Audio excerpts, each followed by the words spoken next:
Allah dari dua kalimat syahadat. Asyhadu an la ilaha illallah wa asyhadu anna Muhammad Rasulullah. Yang berarti tidak ada Tuhan yang berhak disembah kecuali Allah. Jadi kita hanya memuji, memohon, meminta pertolongan semuanya kepada Sang Pencipta Allah. Dan ini sebuah kebahagiaan bagi setiap muslim karena dia tidak usah repot-repot mencari Tuhan kecuali yang satu. Dan Allah telah mengutus para nabi untuk memperkenalkan dirinya dan apa yang dia inginkan juga menurunkan dalam kitab-kitab yang kita sebagai umat muslim mengikuti Nabi Muhammad SAW, nabi yang terakhir dan juga mengikuti kitab yang terakhir yaitu Al-Quran Al-Karim. Selanjutnya kita panjatkan salam hormat kita, salawat dan taslim kepada Nabi besar Muhammad sallallahu alaihi wa ala alihi wa sahbihi wasallam sebagai bentuk kepatuhan kepada Allah yang telah memerintahkan kita untuk mengucapkan salam hormat kepada beliau dan juga sebagai bentuk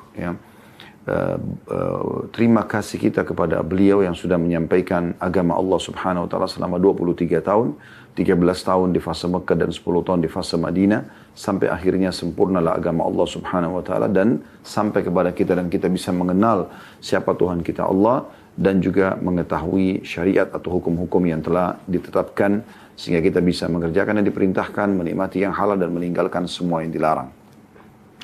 Baik saudaraku seiman, sebelum saya mulai, tadi sempat pembawa acara atau hostnya mengatakan biasa disebut dengan Khalid Basalamah. Saya mohon sekali memang itu yang saya harapkan kepada seluruh teman-teman panitia yang mengundang kami dimanapun itu, apakah offline ataupun online, walaupun offline sekarang belum kami buka, maka tolong gelarnya semua dihilangkan saja. Jadi cukup Khalid Basalamah, maka itu jauh lebih membahagiakan kami tentunya. Anda bisa lihat di depan papan nama ini pun saya meminta teman-teman di kantor untuk menulis hanya nama saja. Dan ini adalah nama yang sebenarnya yang telah diberikan oleh orang tua dan juga akan dibawa terus sampai kita meninggal dunia. Sementara gelar-gelar dunia ini semuanya akan kita lepaskan. Dan umumnya biasa membawa kepada kemaksiatan kepada Allah karena ada kesombongan, merasa diri lebih. Padahal sebenarnya saudaraku seiman, kita duduk seperti ini, saya sama sekali tidak pernah merasa saya lebih tahu daripada Bapak Ibu yang menghadiri acara kita ini, baik dari teman-teman panitia yang mengundang ataupun dari teman-teman di medsos. Kita semua adalah hamba Allah yang sedang belajar dan terus menggali agama Islam ini sampai ajal datang nanti. Kita berharap apa yang sudah kita pelajari bisa kita amalkan walaupun mungkin tidak semuanya bisa kita pelajari karena luasnya ilmu agama Islam ini yang mulia. Baik teman-teman sekalian, pada kesempatan ini kita akan bahas sebuah tema yang sangat penting, butuh sedikit konsentrasi ekstra, keikhlasan dalam menerima, saya juga keikhlasan dalam menyampaikan, karena ini adalah salah satu dari 6 pondasi iman kita. Kita sudah tahu rukun iman kita ada 6. Yang pertama iman kepada Allah Subhanahu wa taala sendiri, dan bagi teman-teman yang ingin mendalami lebih jauh tentang masalah ini, kami ada bahasan dari kitab Minhajul Muslim yang juga akan saya coba bacakan pada hari ini. Bagian daripada bahasan kita dari kitab yang sama itu di 4 bab pertamanya kitab Minhajul Muslim. Anda kalau masuk di playlist YouTube, Anda tinggal cari kitab Minhajul Muslim, lalu kemudian Anda lihat di situ 4 bab pertama perkenalan tentang Allah Subhanahu wa taala. Dan ini sudah panjang lebar kita jelaskan. Kalau Anda mau kuatkan lagi keyakinan Anda kepada Allah Subhanahu wa taala, Anda bisa mengikuti tema-tema tabligh akbar kami juga sudah di playlist YouTube. Itu Anda tinggal cari kenalilah Tuhanmu, engkau akan bahagia. Kemudian saudaraku inilah rahasia rezekimu, saudaraku inilah pondasi agamamu. Ini semua bicara tentang masalah Allah Subhanahu wa taala dan ada bedah buku lagi yang lain di dunia kitab tauhid. Kurang lebih 66 bab sudah kita panjang lebar jelaskan bagaimana pengisaan kepada Allah Subhanahu wa taala, berikut juga keutamaan-keutamanya dan juga hal-hal yang bisa merusaknya. Rukun iman yang kedua yaitu iman kepada para malaikat. Walaupun mereka tidak nampak di depan mata kita dan tidak harus sesuatu itu nampak baru kemudian ada. Sebab banyak hal yang Allah Subhanahu wa taala sudah ciptakan yang kita bisa rasakan tapi tidak nampak. Seperti misalnya Bapak Ibu bisa rasakan lapar, haus, ya, kenyang, sedih, senang, ngantuk. Ya, semua ini kita bisa rasakan. Tapi kita tidak bisa lihat wujudnya. Nah ini sudah cukup memberikan gambaran kepada kita. Memang dasarnya ada hal-hal yang gaib yang tidak nampak. Dan Allah menyebutkan di awal surah Al-Baqarah, A'udzubillahi minasyaitonirrajim, di antara potongan ayat, Alladzina yu'minuna bil ghaib. Dan mereka yang beriman pada hal-hal yang gaib. Cuma keberadaan malaikat bisa dirasakan seperti hadis Nabi SAW. Bila seseorang terbangun di malam hari, maka pendampingnya dari malaikat akan mengatakan, sholatlah. Mungkin Bapak Ibu pernah terkaget tengah malam, lalu ada kayak bisikan dalam hati atau terlintas di pikiran untuk sholat malam. Nanti pendamping dari syaitan, yang diistilahkan dengan qarin, itu akan mengatakan tidurlah karena malam masih panjang. Jadi sebenarnya kita bisa merasakan keberadaan makhluk Allah subhanahu wa ta'ala ini walaupun tidak nampak dengan mata kita. Depan mata kita bisa lihat bagaimana sperma ketemu dengan sel telur, dan secara ilmiah sekarang bahkan sudah banyak di YouTube cuplikan yang memperlihatkan sperma asli, bagaimana bentuknya dan ketemu dengan sel telur, akhirnya terbentuk manusia. Lalu bagaimana tiba-tiba dia punya ruh. Dari mana ruh itu? Dan sebagai seorang muslim kita yakin ada malaikat yang meniupkan yang ditugaskan oleh Allah subhanahu wa ta'ala. Nanti juga akan kita singgung hadis tentang masalah itu insya Allah. Kemudian juga kalau ada Anda dengarkan azan misalnya, kalau ada bisikan sholat, itu dari malaikat. Kalau Anda mengatakan, tidak usah nanti aja, itu dari syaitan. Tinggal Anda mau pilih. Setiap bisikan yang masuk kepada perintah Allah subhanahu wa ta'ala itu peringatan dari para malaikat yang memang tidak nampak tapi kita bisa rasakan keberadaannya. Ada orang miskin, bantu misalnya. Nah itu dari malaikat. Dan kalau ada yang mengatakan sudah tidak usah, itu adalah orang yang berbohong misalnya, itu atau anak pinjaman atau ini semua dari syaitan. Kemudian yang ketiga, beriman kepada, tentu juga ini termasuk malaikat, kita lihat orang yang meninggal ya.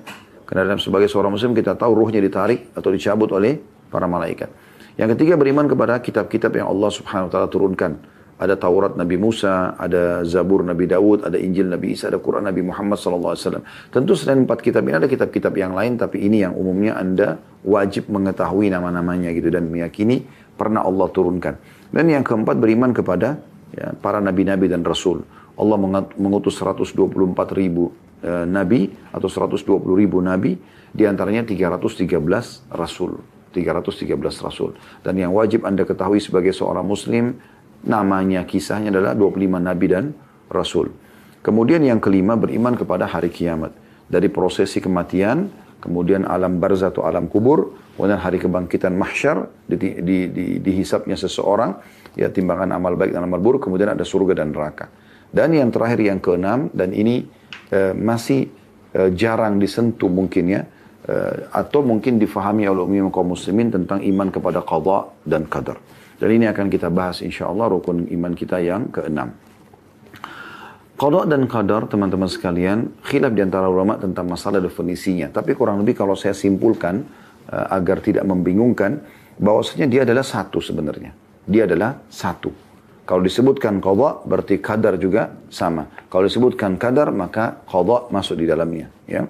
Walaupun ada ulama yang mengatakan qada itu adalah sesuatu yang ditentukan oleh Allah subhanahu wa ta'ala ya, yang sebelum semua yang terjadi gitu kan, dan qadar adalah sesuatu yang nanti teraplikasikan dalam kegiatan makhluk dalam kesehariannya. Tapi kita lebih baik mengatakan seperti yang disepakati umumnya oleh jumhur ulama atau umumnya ulama, bahwasanya dia adalah satu maknanya. Nah, qada berarti keputusan, qadar juga adalah keputusan gitu kan. Bisa juga Anda fahami qada adalah keputusan Allah subhanahu wa ta'ala yang sudah Allah tentukan. Sementara qadar adalah kadarnya. Misalnya Allah ciptakan malam. Ya, kemudian Allah itu takdir, itu qada. Karena keputusan Allah subhanahu wa ta'ala. Lalu kadarnya adalah batasnya. Jadi sekian jam misalnya. Nah itu juga bisa masuk dalam makna ini. Intinya kita wajib mengimani tentang keputusan Allah subhanahu wa ta'ala. Saya akan bacakan apa yang ditulis oleh Syekh Abu Bakar Jazair rahimahullah dalam kitab beliau Minhajul Muslim. Dan saya selalu rekomendasikan buku ini, bahkan kami sudah bedah kurang lebih kitab atau buku ini 1000 lembar. Teman-teman sekalian sudah kami bedah seluruhnya. Dengan izin Allah SWT Anda bisa jadikan kurikulum harian Anda. Anda bisa dengarkan setiap 1 jam sebelum tidur per babnya, supaya Anda bisa selesaikan seperti privat dengan kami di atas ranjang Anda, di ruang TV Anda misalnya. Anda bisa nuntut ilmu bersama keluarga. Dan buku ini kurang lebih harganya tidak lebih dari Rp150.000. Anda bisa dapatkan insya Allah. Dan ini mungkin harga orang kadang-kadang makan siang saja. Tapi Anda bisa dapatkan ilmu 1000 lembar. Kami sudah bedah semua kecuali satu bab tentang bab warisan memang yang belum tentunya. Karena itu butuh penelitian lebih dalam lagi insya Allah. Baru kemudian kami akan paparkan. Dan ini juga kitab yang bisa saya bahasakan kamus Islam ya. Kalau bisa di setiap rumah muslim ada, itu sangat baik bagi orang-orang pemula yang mau belajar lebih dalam tentang Islam. Baik, beliau mengatakan di bab tentang beriman kepada qada dan qadar, tepatnya pasal ke-12, beliau mengatakan seorang mukmin beriman kepada qada dan qadar Allah, ya. Dan beliau mengatakan qada adalah ketetapan Allah tentang adanya sesuatu atau tiadanya. Sedangkan qadar adalah penciptaan sesuatu dengan cara atau kaifiat tertentu pada waktu tertentu. Qada kadang disebut juga qadar dan begitu sebaliknya. Ya. Baik. Beliau mengatakan seorang mukmin beriman kepada qada dan qadar Allah atau keputusan yang sudah Allah tentukan, ya, itu diikuti dengan kebijaksanaan dan kehendaknya. Jadi garis bawahi kalimat kebijaksanaan sesuai dengan kehendak Allah. Karena Allah tidak akan menzalimi hambanya dalam keputusan yang sudah dicatatkan di Lauhil Mahfuz sebagai takdir yang tidak akan berubah sampai hari kiamat nanti. Dan beriman bahwasanya tidak ada sesuatu pun yang terjadi di alam wujud ini hingga perbuatan manusia yang bersifat ikhtiari atau pilihan, melainkan didahului oleh pengetahuan Allah dan takdirnya. Dan beriman bahwasanya Allah subhanahu wa ta'ala maha adil di dalam qada dan qadarnya, maha bijaksana di dalam segala perbuatan dan tindakannya. Dan beriman bahwa kebijaksanaan Allah itu tergantung kepada masyiat atau kehendaknya. Maka apa saja yang dia kehendaki pasti terjadi. Dan apa saja yang tidak dikehendakinya tidak akan terjadi. Dan tidak ada daya dan kekuatan kecuali atau melainkan pertolongan Allah. Melalui pertolongan Allah. Jadi saya ingin Bapak Ibu tolong garis bawahi. Di sini potongan-potongan perkataan beliau. Qada dan qadar terjadi dengan kebijaksanaan Allah. Artinya tidak ada kezaliman. Ya. Kemudian juga maha adil dalam kemahaadilan Allah, gitu. Dan perlu digarisbawahi juga bahwasanya semua itu dengan kehendak Allah subhanahu wa ta'ala. Untuk lebih jelasnya, supaya kita fahami masalah ini, ada di Lauhil Mahfuz Allah sudah catatkan semuanya. Apapun ya yang sudah terjadi, yang sedang terjadi dan akan terjadi, semuanya sudah tercatat. Dan semua itu berjalan sesuai dengan yang sudah Allah catatkan. Ada hal-hal di Lauhil Mahfuz yang sifatnya, Lauhil Mahfuz ini sebuah kitab yang ada di langit sana ya. Ada hal-hal yang memang tidak ada campur tangan manusia di situ, memang sama sekali mutlak Allah ciptakan dan kita harus ikutin. Seperti misalnya Allah ciptakan malam dan siang ya. Allah ciptakan ajal, batas umur manusia, umur hewan, kemudian juga umur bumi ini atau dunia ini sendiri gitu. Kemudian juga Allah ciptakan misalnya fungsi-fungsi kayak misalnya fungsi mata, fungsi telinga, fungsi hidung, ya, fungsi tangan. Ini kan semua kita nggak ada pilihan di situ. Memang sudah seperti itu. Bahkan kita lahir dengan jenis kelamin apapun, Allah yang pilihkan. Kita nggak bisa milih, ya Allah saya mau jadi perempuan atau saya mau jadi laki-laki. Begitu juga dengan orang tua kita, kita nggak bisa mengatakan, ya Allah saya tidak mau orang tua ini. Nggak, lahir ini ibumu, ini ayahmu. Sebaik atau seburuk apapun mereka, ya sudah begitu keputusan Allah subhanahu wa ta'ala. Tugas kita sebagai hamba, kita menerima itu. Ya. Kemudian ada yang berhubungan dengan masalah af'al ibad atau sikap dan perilaku hamba-hamba. Allah subhanahu wa ta'ala sudah tahu apa yang Bapak Ibu akan lakukan pada saat lahir nanti. Dari sebelum Anda lahir, Allah sudah tahu apa yang akan Anda pilih. Jenis makanan, pakaian, pergaulan, pekerjaan, pendidikan. Allah sudah tahu dengan keluasan ilmunya Allah. Kalau hamba ini akan pilih perbuatan tersebut. Lalu Allah catat di Lauhil Mahfuz sebagai takdirnya. Ya, takdir orang tersebut sesuai dengan keluasan ilmu Allah. Orang ini akan lakukan apa nanti pada saat dia diciptakan. Misal contoh. Saya memilih baju hitam pada hari ini. Mungkin saya sebelumnya tidak pernah terfikir kalau saya akan pakai kemeja ini pada hari ini. Tapi tadi pagi pada saat istri saya menyiapkan, saya pakai. Nah ini sudah tercatat di Lauhil Mahfuz. Di hari ini, di umur ini, di waktu ini saya akan pilih baju ini. Dari sebelum saya diciptakan. Jadi Allah tidak menzalimi hambanya. Tapi Allah dengan keluasan ilmunya sudah mengetahui apa yang akan hambanya pilih, maka dicatatkan sebagai takdir dia. Ya. Ini yang berhubungan dengan sikap dan perbuatan kita. Ya, termasuk misalnya Anda mau menikah. Anda mau menikah sama siapa? Misalnya Anda punya opsi 1, 2, 3. Si A, si B, dan si C. Lalu Anda memilih si B misalnya. Ini kan pilihan Anda. Anda kan bisa pilih A, Anda bisa pilih C. Tapi Anda memilih si B misalnya. Nah ini Allah sudah tahu Anda akan pilih si B, lalu dicatatlah di Lauhil Mahfuz sebelum Anda diciptakan, bagaimana kehidupan Anda pada saat jalan dengan orang ini. Tanpa ada kezaliman. Sesuai dengan keluasan ilmu Allah sekali lagi, sebagaimana Allah jelaskan dalam Al-Quran, وَقَدْ أَحَاطَ بِكُلِّ شَيْءٍ عِلْمًا, Allah meliputi segala sesuatu dengan keluasan ilmunya. Artinya Allah sudah tahu hamba ini sebelum diciptakan, apa saja yang akan dia lakukan sampai dia meninggal dunia nanti. Itu juga dengan masalah pekerjaan Anda, ya, pendidikan Anda yang pilih semuanya kan. Tapi Allah sudah catat apa yang Anda akan pilih itu dengan keluasan ilmunya kalau Anda akan pilih perbuatan tersebut. Nah di sini juga Anda bisa fahamin kalau ada orang mengatakan, apakah orang berzina itu takdir? Dan apakah orang menikah itu takdir? Jawabannya iya. Tapi berhubungan dengan takdir yang Allah catatkan di Lauhul Mahfuz sesuai dengan pilihan hamba tersebut. Allah sudah turunkan syariatnya. Zina haram. Ini dalilnya. Ini ayatnya. Ini hadis Nabi SAW. Nabi ingatkan para sahabat, ada hukuman bagi orang melakukan perbuatan zina. Gitu kan? Pada saat orang itu melakukan perbuatan tersebut, Allah subhanahu wa ta'ala berikan kepada dia sinyal-sinyal. Misalnya, dia merasa khawatir nanti kalau ketahuan, nanti kalau hamil di luar nikah segala macam. Mungkin juga ada orang yang mengingatkan kepada dia tentang masalah zina, misalnya itu tidak boleh. Atau dia tahu dari kecil dia disampaikan oleh orang tuanya. Nah dia sekarang punya opsi. Dia kerjakan atau tidak kerjakan. Pada saat dia dapat penawaran misalnya dari lawan jenisnya. Nah pada saat dia pilih untuk berzina, Allah sudah tahu dia akan pilih perbuatan tersebut, maka dicatat sebagai takdir dia. Jadi bukan Allah yang menyuruh dia berzina, enggak. Allah berikan dia peringatan, tapi Allah tahu orang ini akan pilih perbuatan tersebut. Memang pilihan dia, karena dia bisa batalin kan pada saat itu. Dia bisa batalin, dia tidak mau misalnya. Nah dari di sini perlu difahami, bahwasanya ini adalah pilihan dia. Dan Allah SWT tidak menzalimi hamba-hambanya. Jadi di sini Allah memutuskan keputusan dengan kemahaadilannya, dengan kemahabijaksanaannya, ya. Dan ini adalah salah satu rukun iman yang berarti kita wajib mengimani keberadaannya, ya, dengan bersangka baik kepada Sang Pencipta Allah Subhanahu wa taala.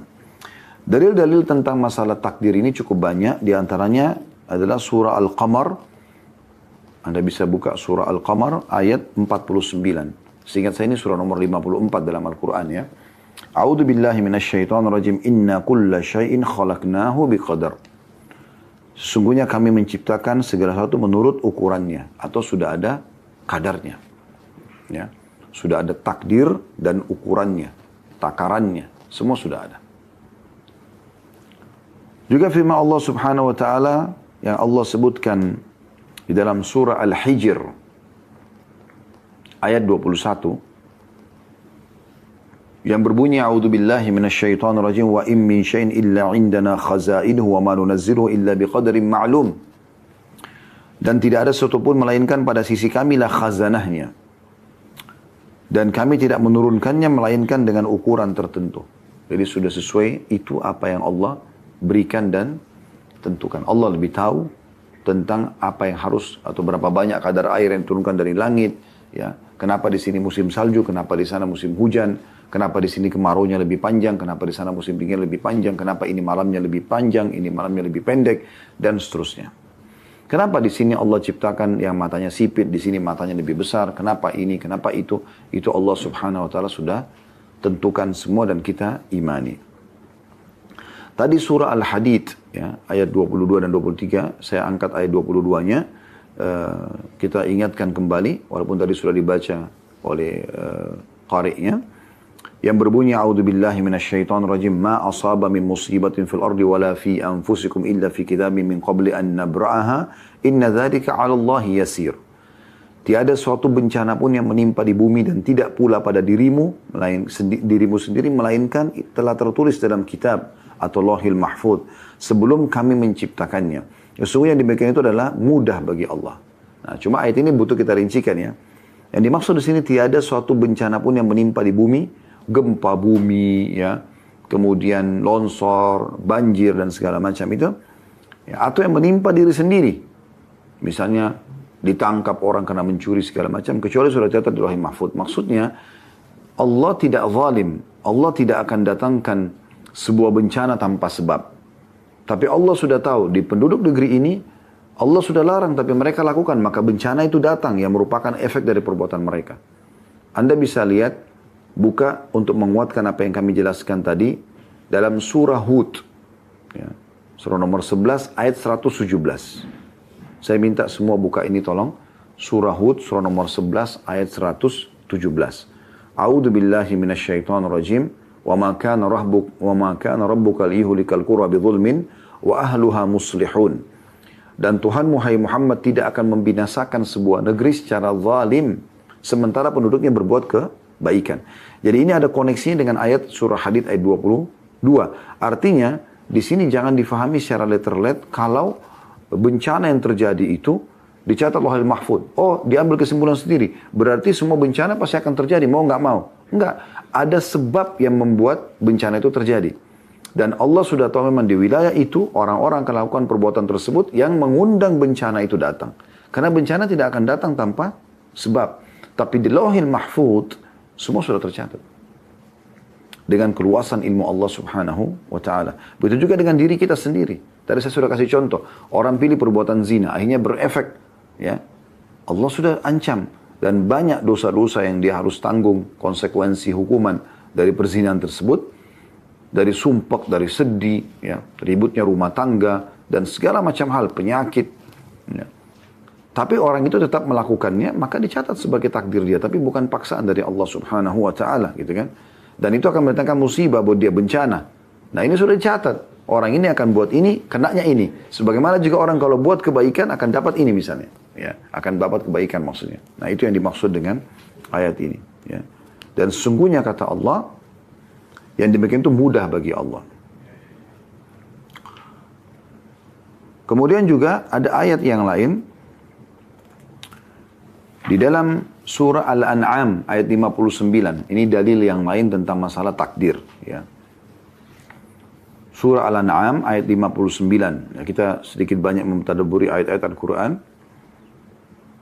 Bunyinya, A'udzubillahi minasyaitonir rajim. Wa indahu mafatihul ghaibi la ya'lamuha illa hu. Wa ya'lamu ma fil barri wal bahr. Wa ma tasqutu min warakatin illa ya'lamuha. Wa la habbatin fi dhulumatil ardi wa la radbin wa la yabisin illa fi kitabim mubin. Dan pada sisi Allah lah kunci-kunci semua yang gaib. Makhluk tidak ada yang tahu yang gaib. Jadi kalau ada orang yang mengklaim faham gaib, ini nggak benar. Ini yang sering dilakukan oleh para syaitan, pengikut para iblis. Ya. Mereka mengaku faham yang gaib, tidak ada yang tahu yang gaib. Makanya Allah mengatakan sini, pada sisi Allah lah kunci-kunci yang gaib. Tidak ada yang tahu masalah itu. Bahkan Nabi Muhammad SAW sendiri, utusan Allah yang sering datangi oleh Jibril AS membawa berita dan beliau melihat Jibril. Sosok malaikatnya disaksikan dengan mata kepala beliau yang tidak semua manusia bisa melihatnya. Kecuali para nabi-nabi dan rasul. Itu kalau ditanya tentang satu hukum oleh para sahabat, kalau beliau tidak tahu, beliau diam. Sampai ada wahyu datang baru disampaikan.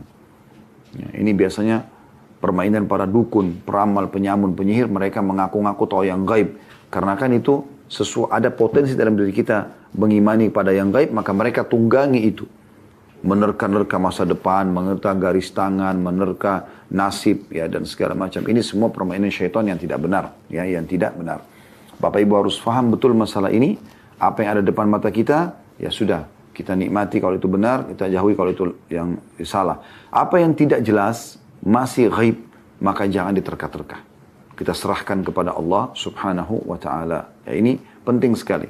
Dan sebelum kita lanjutkan, saya ingin titik beratkan poin penting teman-teman. Di muka bumi ini cuma ada dua jalan. Sering kami sampaikan di setiap pengajian, tapi kami ulangi lagi. Cuma ada dua jalan. Satu jalan yang benar, satu jalan yang salah. Dan tidak ada jalan yang ketiga. Yang ketiga tidak ada. Cuma ini dua pilihannya. Satu benar, satu salah. Anda cuma bisa pilih. Kalau Anda pilih yang benar, Anda akan benar dan selamat. Kalau Anda pilih yang salah, berarti Anda akan sesat dan salah. Gitu. Ya. Jalan yang benar adalah jalan Allah subhanahu wa ta'ala. Allah mengatakan dalam Al-Quran, A'udzubillahi minasyaitonir rajim, Qul hadhihi sabili ad'u ilallah. Katakanlah ini jalanku. Hai Muhammad, katakan. Aku berdakwah di jalan Allah. Maksudnya menyampaikan kepada manusia tentang siapa itu Allah.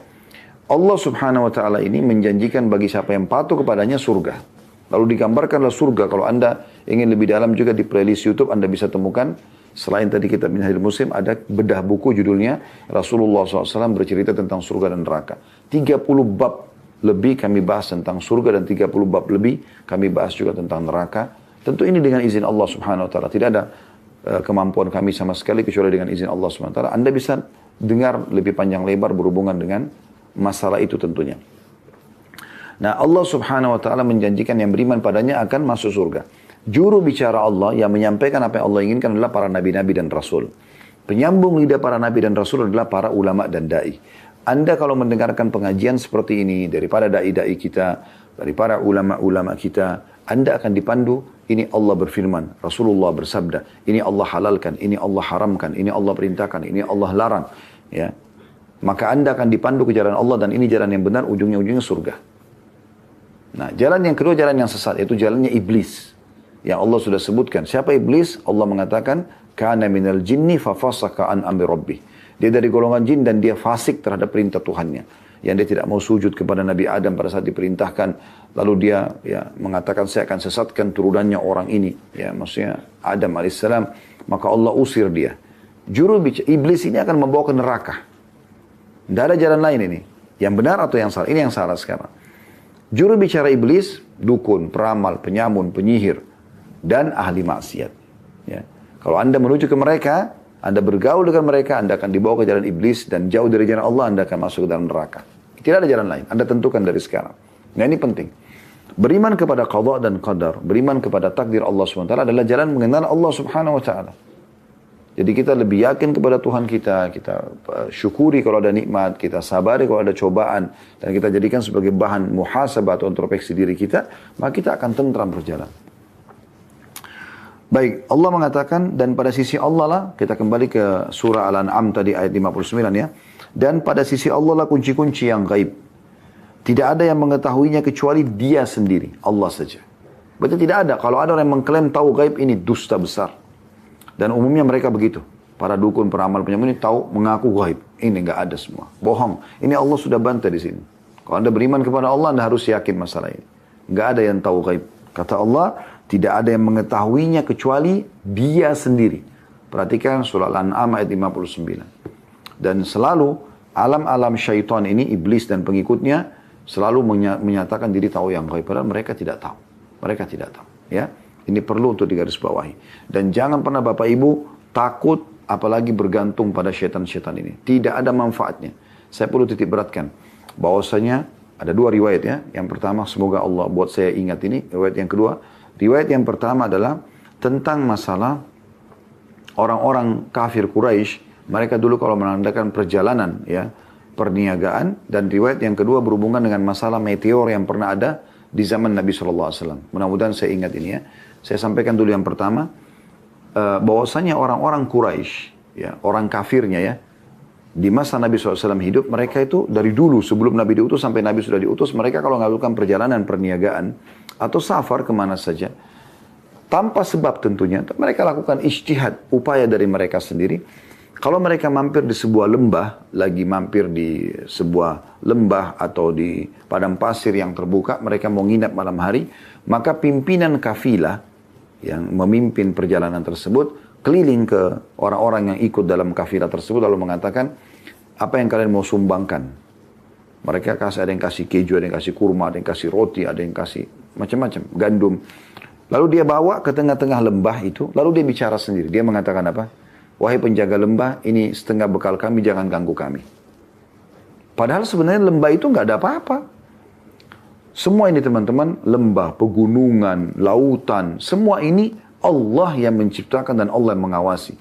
Dan Allah menugaskan para malaikat untuk mengawasi dan merawat semua itu. Anda bisa baca dalam surah 77 dan surah nomor 79 dalam Al-Quran. Tentang tugas-tugas malaikat. Anda juga bisa ikutin bedah buku kami Minhajul Muslim, bab khusus tentang iman kepada malaikat. Sudah panjang lebar kami jelaskan masalah itu. Ya. Jadi nggak ada sebenarnya. Syaitan-syaitan ini tidak punya kedudukan. Mereka di bawah manusia sebenarnya. Ya. Terbukti Allah mengutus 120 ribu sekian nabi dan rasul. Semua dari manusia, nggak ada dari jin. Nggak ada dari jin sama sekali. Ya. Dan perlu Anda garis bawahi, Nabi Muhammad SAW tidak pernah mengajarkan kita untuk minta bantuan dari mereka. Tidak pernah. Bahkan jin muslim pun tidak. Anda coba cari, tidak akan pernah Anda temukan satu riwayat pun tentang Nabi Muhammad SAW pernah melibatkan jin muslim di perang Badr, di perang Uhud, di perang Khaybar, di perang Fathi Makkah, pembebasan kota Makkah, di perang Tabuk, di perang Hunain, di perang Bani Mustalik, di perang Khandaq atau Ahzab. Tidak pernah. Kalau mereka bisa dilibatkan bahasa interaksi sama kita, maka pasti Nabi akan mengatakan ini ada khadam saya nih, ini ada penjaga saya dari jin misalnya. Di alam dulu Nabi Sulaiman AS itu berbeda. Beliau diberikan, tapi Nabi Muhammad SAW tidak mengatakan itu. Ya, tidak mengatakan itu. Jadi beda. Bahkan Nabi SAW pernah mengatakan selepas sholat, tadi waktu sholat ada syaitan yang berusaha menggoda aku, lalu aku menangkapnya. Kemudian aku niat untuk mengikatnya di sebuah pohon di Madinah agar dipermainkan oleh anak-anak kecil di Madinah. Kalau bukan aku mengingat permintaan saudaraku Sulaiman agar diberikan kerajaan tidak layak untuk orang sesudahnya, maka aku akan lakukan itu. Tapi Nabi SAW tidak lakukan itu. Tidak lakukan sama sekali. Maka orang kalau mengatakan, oh saya punya khadam dari jin, muslim kok. Dari mana dalilnya nih? Pernahkah Anda dengar ada khadam Nabi Muhammad SAW dari jin? Atau khadamnya Abu Bakar, Umar, Uthman, Ali, Talha, Zubair, atau sahabat-sahabat Nabi yang lain? Atau ummahatil mu'minin, istri-istri Nabi, Aisyah, Hafsah, Zainab, Juwairiyah, ya, Sofiyah, Hafsah. Pernah Anda dengar? Atau Anda pernah dengar dari sahabat-sahabat Nabi yang mulia seperti Nusaybah binti Ka'ab, Ummu Sulaim, atau Rumaisah, atau yang lainnya? Tidak akan Anda temukan. Justru mereka jauh dari alam-alam ini.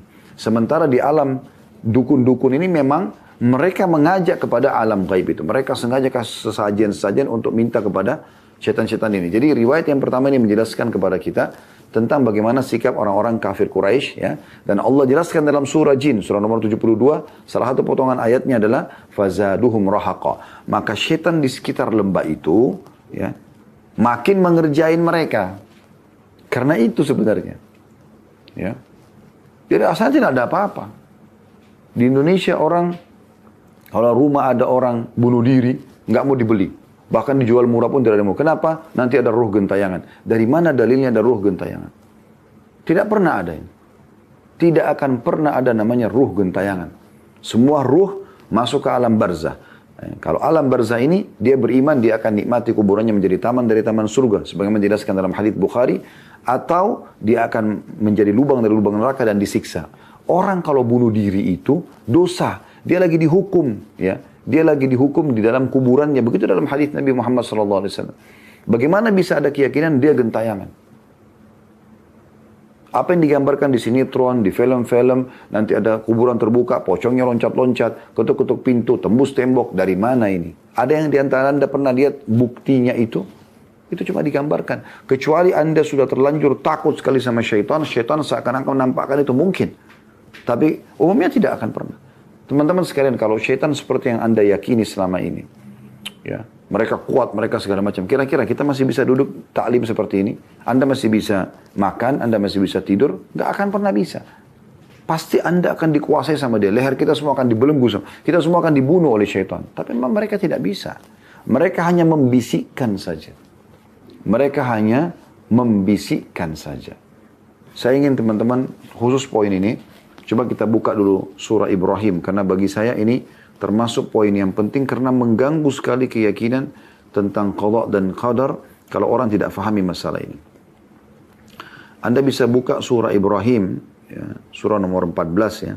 Saya izin sebentar untuk mengecek ayatnya tentang perkataan iblis. Ya. Nanti di sini Allah SWT menggambarkan bagaimana nanti iblis pada saat dia masuk neraka pada hari kiamat, naudzubillah, dia akan berkhutbah, dia akan bicara dan mengungkap semuanya kalau dia sudah menipu manusia.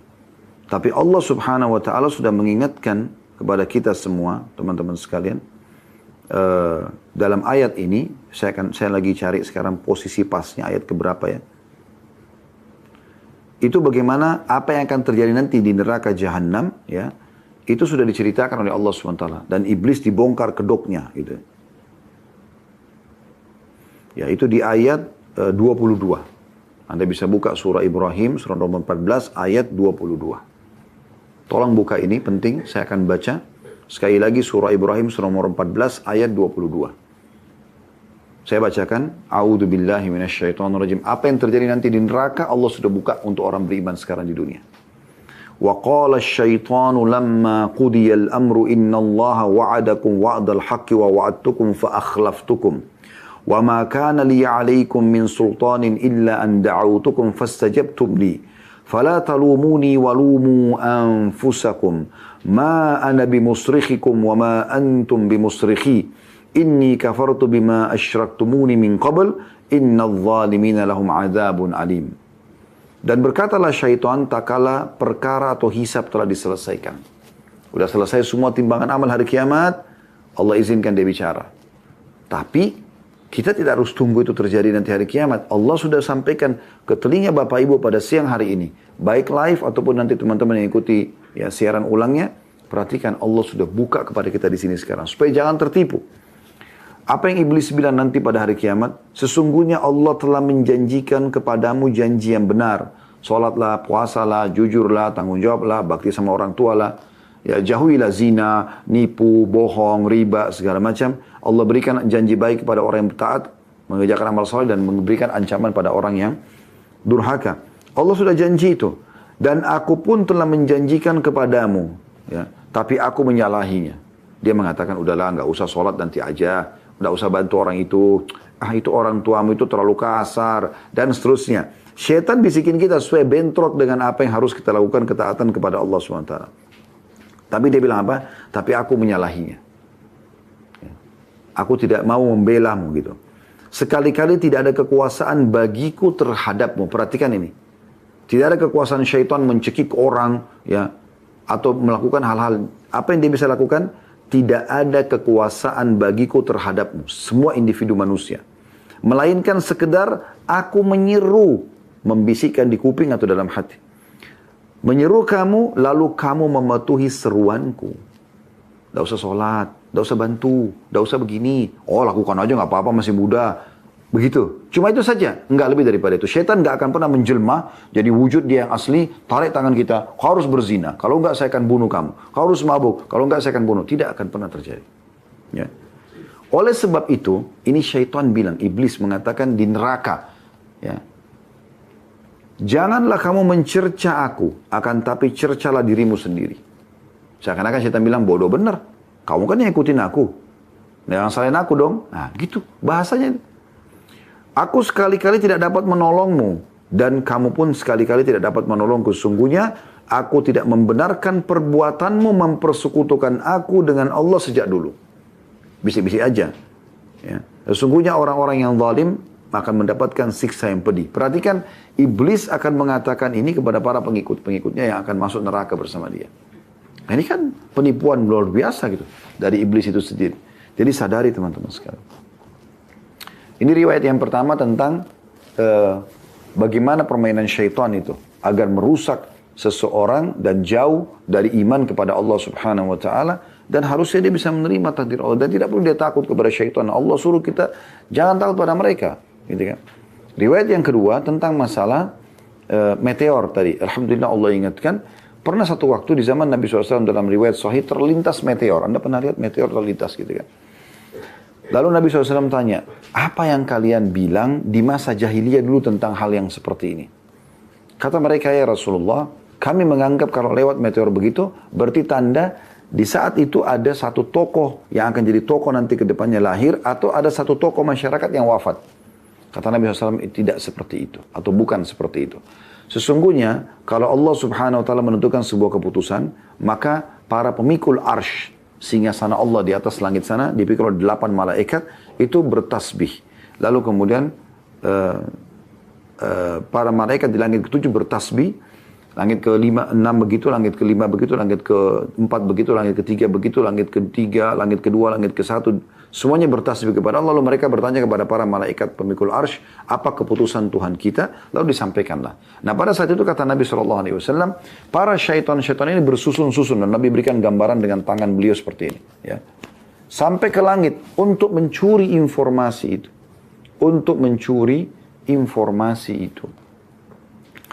Nah, di situ Allah siapkan para malaikat yang memegang panah-panah api dari bintang-bintang.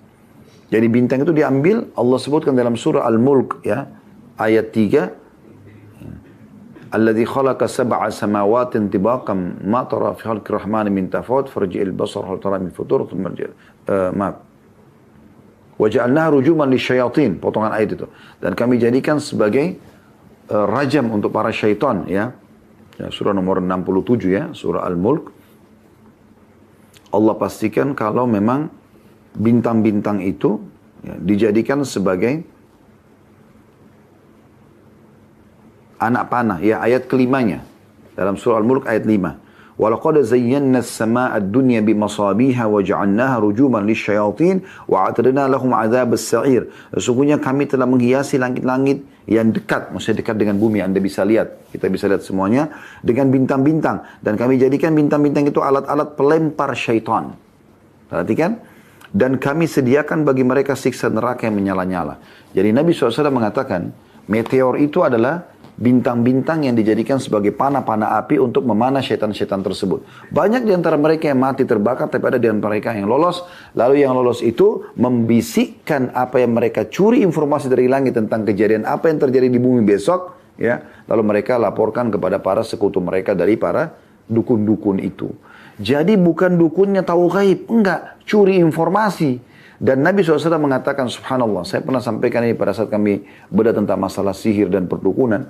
Kalau teman-teman dukun kita ini semoga Allah berikan hidayah terutama dari kaum muslimin, agar mereka kembali. Kalau mereka dengar hadis ini harusnya mereka terengah. Kata Nabi SAW, dan para syaitan tersebut, ya, dari informasi yang mereka sampaikan, mereka bumbuhi dengan 100 kedustaan. Jadi kadang-kadang terjadi, kadang-kadang tidak gitu kan. Karena mereka bohong. Yang penting mereka dapat imbalan dari sekutunya dari manusia tersebut. Jadi ini penting sekali. Teman-teman sekalian. Lalu kata Allah, saya ulangi ayatnya, kita kembali ke Al-An'am 59 tadi. Dan di sisi Allah lah kunci-kunci semua yang gaib. Tidak ada yang mengetahuinya kecuali dia sendiri. Dan dia mengetahui apa yang ada di daratan dan di lautan. Jumlahnya, jenis hewannya. Apa saja fasilitas di sana. Ya. Dan sesuatu yang membahayakan pun Allah sudah tahu semua. Dan tiada sehelai daun pun yang gugur melainkan dia mengetahuinya pula. Dan tidak jatuh sebutir biji pun dalam kegelapan bumi. Dan tidak pula sesuatu yang basah ataupun kering. Melainkan tertulis dalam kitab yang nyata atau lauhil mahfuz. Lauhil mahfuz. Sudah dicatatkan semuanya gitu. Itu semua ayat-ayat Al-Quran dan cukup banyak ayat Al-Quran. Tinggal kita masuk kepada penjelasan hadis Nabi sallallahu alaihi wa ala alihi wa sahbihi wasallam. Bermula dengan hadis yang sahih diriwayatkan Imam Muslim nomor 2643. Yang berbunyi, ya kata Nabi SAW, Inna ahadakum yujma'u khalquhu fi batni ummihi arba'ina yawman nutfatan, thumma yakunu alaqatan mithla dhalik, thumma yakunu mudghatan mithla dhalik, thumma yursilul malaku, fayanfukhu fihi ruha, wa yu'maru bi arba'i kalimat. Sampai sini saya terjemahkan dulu. Sesungguhnya setiap kamu dikumpulkan penciptanya dalam perut ibunya selama 40 hari. Sebagai nutfah, atau dalam kurung sperma yang ditumpahkan. 40 hari pertama. Kemudian menjadi segumpal darah selama itu pula. 40 hari yang kedua. Ya. Kemudian menjadi segumpal daging selama itu pula. 40 hari yang ketiga. Ya. Berarti sudah 4 bulan ya. Kena 40 hari kali 3 berarti 120 hari. 1 bulan 30 hari kurang lebih 4 bulan.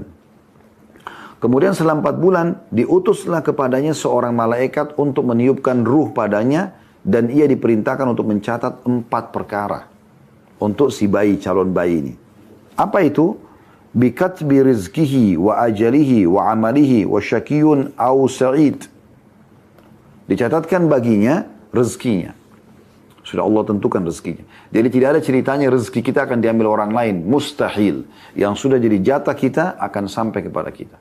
Bahkan ada sebuah hadis Nabi SAW yang berbunyi, tidak akan wafat jiwa, ya, satu jiwa sampai tersempurnakan rezeki yang sudah Allah tentukan padanya. Ya.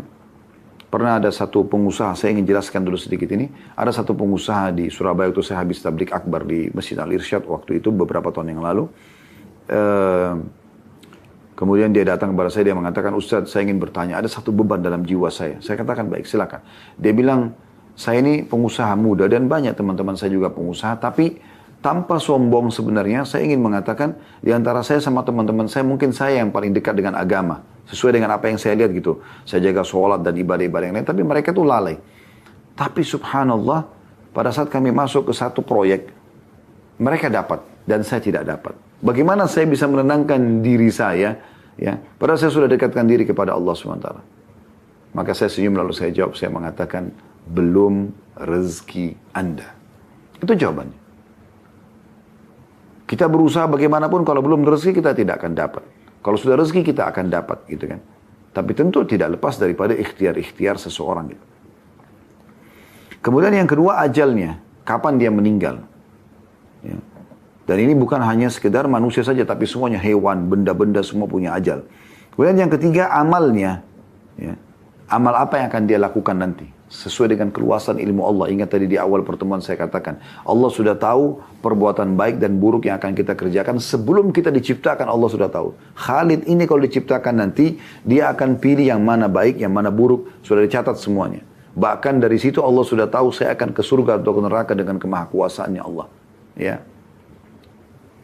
Kemudian, apakah dia bahagia atau sengsara? Artinya, kapan kebahagiaannya, kapan kesensaraannya, gitu kan? Karena orang semua akan diuji dengan kenikmatan dan juga cobaan. Lalu kata Nabi SAW selanjutnya, "Huwallazi la ilaha ghairu, inna ahadakum la ya'malu bi'amali ahli al-jannah hatta ma yakunu bainahu wa bainaha illa dhira'un fayasbiqu 'alaihi al-kitab fay'amalu bi'amali ahli an-nari fayadkhuluha." Wa inna ahadakum la ya'malu bi'amali ahli an-nari hatta ma yakunu bainahu wa bainaha illa dhira' fayasbiqu 'alaihi al-kitab fay'amalu bi'amali ahli al-jannati fayadkhuluha. Kata Nabi SAW, demi zat yang tidak Tuhan yang berhak disembah selain dia. Sesungguhnya ada kalanya seseorang darimu benar-benar mengamalkan amalan ahli surga. Sehingga ketika jarak antara dia dengan surga tinggal sehasta. Namun, takdir telah mendahuluinya. Lalu ia beramal dengan amalan ahli neraka. Sehingga ia menjadi penghuni neraka. Maksudnya, dia sudah beramal-amal so baik ini. Tapi subhanallah, dia pilih amalan ahli neraka. Misalnya, dia sholat 50 tahun. Dia sholat 70 tahun. Dia muslim umur 70 tahun. Akhir hidupnya murtad. Akhir hidupnya tinggalkan sholat misalnya. Atau memungkiri tentang kewajiban sholat. Maka dia melakukan itu dan Allah sudah tahu orang ini akan begitu akhirnya. Dicatat sebagai takdirnya gitu ya. Makanya dia jadi penghuni neraka. Dan ada seseorang di antara kamu yang mengamalkan amalan ahli neraka. Banyak dosa yang dia lakukan. Namun ketika jarak antara dia dengan neraka tinggal sehasta saja. Ya tinggal selengan saja. Takdir pun telah mendahulunya. Maksudnya Allah sudah tahu orang ini nanti akan tobat di akhir hidupnya. Gitu kan? Maka dicatat itu dan terjadi itu. Apa yang sudah Allah catatkan. Karena Allah tahu orang ini akan pilih jalan tersebut.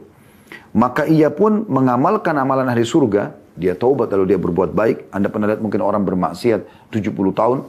Tahun 71 taubat. Ya. Maka dia menjadi penghuni surga.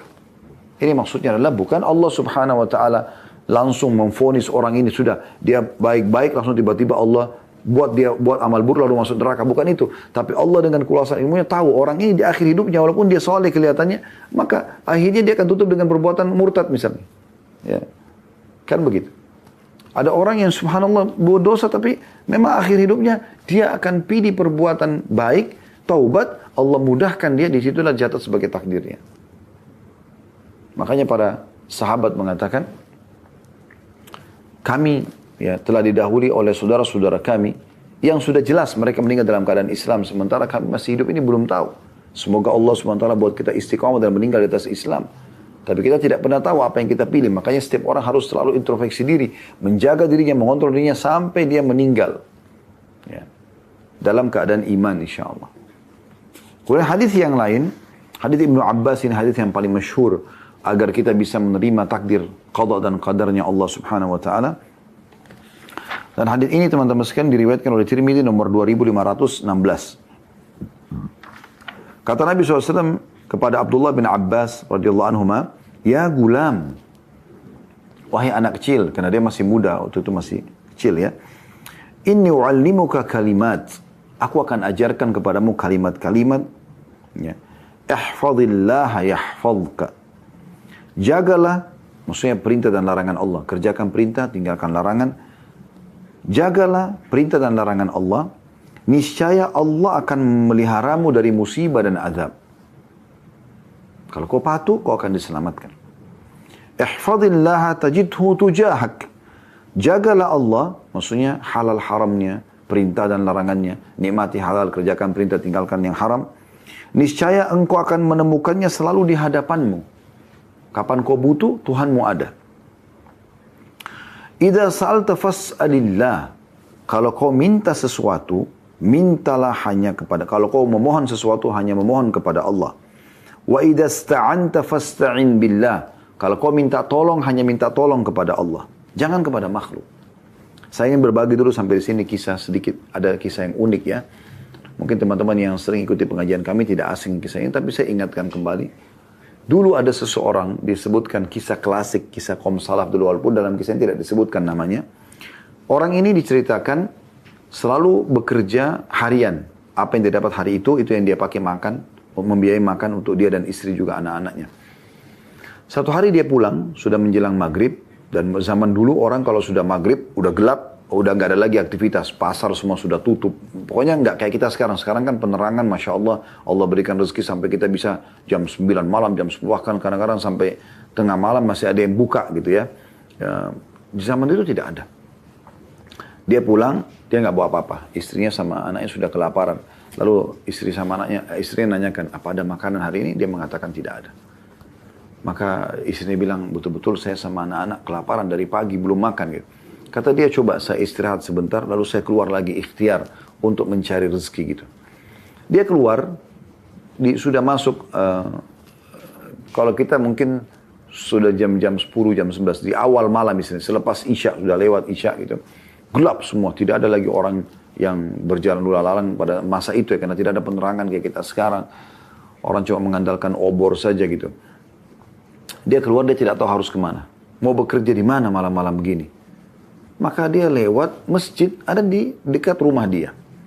Dia pun wudhu, lalu dia masuk ke sana. Dalam kondisi masjid sangat gelap, karena orang cuma mengandalkan obor kan, dia tidak nyalakan juga. Lalu dia sholat. Dia mohon kepada Allah subhanahu wa ta'ala dalam sholat itu. Mohon terus sama Allah. Dengan hikmah Allah subhanahu wa ta'ala, penguasa di wilayah itu, pada malam itu gelisah, nggak bisa tidur. Dia selalu kebayang bagaimana kalau dia mati. Gitu. Dia takut dengan azab Allah subhanahu wa ta'ala. Muncul itu rasa takut dia. Mungkin Anda pernah rasakan di beberapa waktu dalam hidup kita. Kita kayak takut nanti kalau mati bagaimana nih. Bagaimana kalau saya disiksa sama Allah. Bagaimana melihat malaikat maut gitu kan. Bagaimana kalau tidak masuk surga ini. Gitu. Karena gelisah, raja ini tiba-tiba mengambil beberapa kantong harta dia. Dinar emas. Yang dia bilang, ya Allah, aku akan bersedekah. Dan pandulah aku sedekah ini kepada orang yang paling tepat. Agar aku bisa selamat dari siksamu.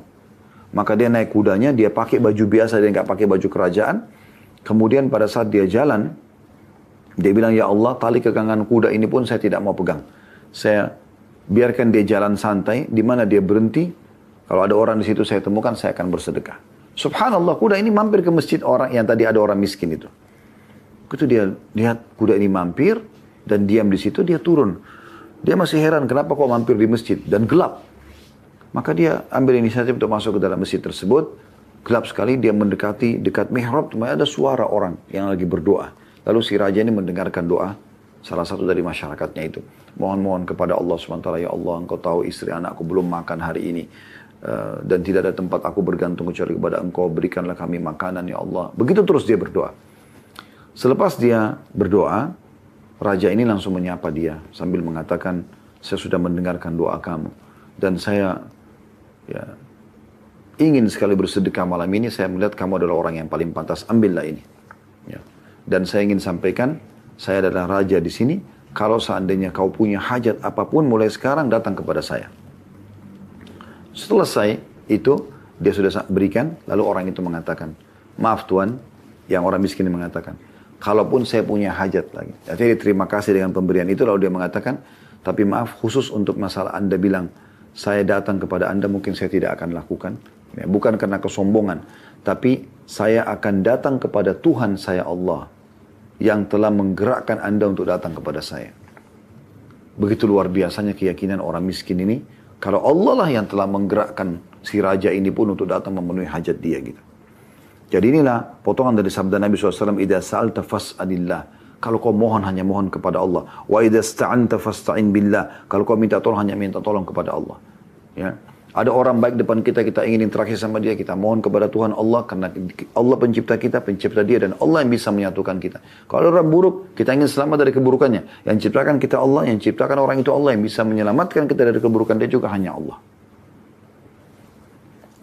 Kemudian kata Nabi SAW, wa'lam annal ummata law ijtama'at ala an yanfa'uka bisyai'in lam yanfa'uka illa bisyai'in qad katabahu Allahu lak. Ketahuilah, kalau seandainya ada satu umat, satu komunitas manusia, mereka bersatu untuk memberikan kepadamu manfaat, maka mereka tidak akan mampu memberikan kepadamu kecuali yang sudah Allah tentukan sampai kepada kamu. Walau ijtama'u ala an yadurruka bisyai'in lam yadurruka bisyai'in illa qad katabahu Allahu 'alaik. Dan kalau seandainya mereka pun bersatu untuk menyusahkanmu, mencelakakanmu, maka tidak akan pernah mereka mampu melakukan kecuali yang sudah Allah catatkan untukmu. Rufi'atil aqlamu wa jaffatis suhuf. Telah diangkat pena catatan dan telah kering ya lembaran tulisan takdir tersebut. Jadi ini poin yang perlu kita ketahui ya. Artinya kita kembali kepada Allah Subhanahu wa taala adalah sesuatu yang sangat luar biasa yang berhubungan dengan masalah ini. Dan kita tutup dengan hadis Nabi SAW. Kemudian kita juga akan coba bacakan ada sebuah dalil akli secara akal yang ditulis oleh Abu Bakar yang menarik dalam masalah ini ya. Yaitu hadis Nabi SAW pada saat menyebutkan tentang rukun iman kita. Ditanya, beliau mengatakan antu'mina billahi wa malaikati wa kutubi wa rusuli wal yawmil akhir wa tu'minu bil qadari khairihi wa syarri. Beriman itu, iman itu adalah engkau beriman kepada Allah. Tadi sudah kita sebutkan di awal pembukaan kita ya. Malaikat-malaikatnya, kitab-kitabnya, para rasulnya hari kemudian, dan beriman kepada takdir baik maupun buruk. Artinya semua Allah SWT lakukan, tentukan sesuai dengan hikmah dan kebijaksanaan dan kemahadilannya. Dan ada sebuah dalil yang baik ya, secara akal yang disampaikan oleh Syekh Abu Bakar Jazari rahimahullah yang menurut saya ini menarik sekali. Beliau mengatakan tentang secara akal bagaimana memahami dan menerima takdir Allah Subhanahu wa taala. Beliau mengatakan kalau seorang insinyur bangunan membuat gambar suatu bangunan istana di atas kertas kecil dan dapat menetapkan waktu lama penyelesaian pembangunannya ya. Kemudian ia laksanakan apa yang telah digambarnya di atas kertas itu dengan tidak kurang ataupun lebih sedikit pun. Maka bagaimana dengan Allah diingkari kalau telah mencatat takdir dunia ini hingga hari kiamat. Ya. Kemudian karena kesempurnaan kekuasaan dan ilmunya, segala sesuatu yang telah ditakdirkan itu terjadi sebagaimana yang telah dia tentukan. Baik kuantitas, teknis, waktu maupun tempatnya. Padahal sudah kita ketahui bahwasanya Allah Maha Kuasa atas segala sesuatunya. Nah ini secara rasional beliau menyebutkan tentang masalah ya bagaimana memahami qada dan qadar. Tentu ini butuh bahasan panjang lagi lebih jauh, tapi intinya sudah kami sampaikan apa yang tadi kami paparkan, semoga insya Allah bermanfaat.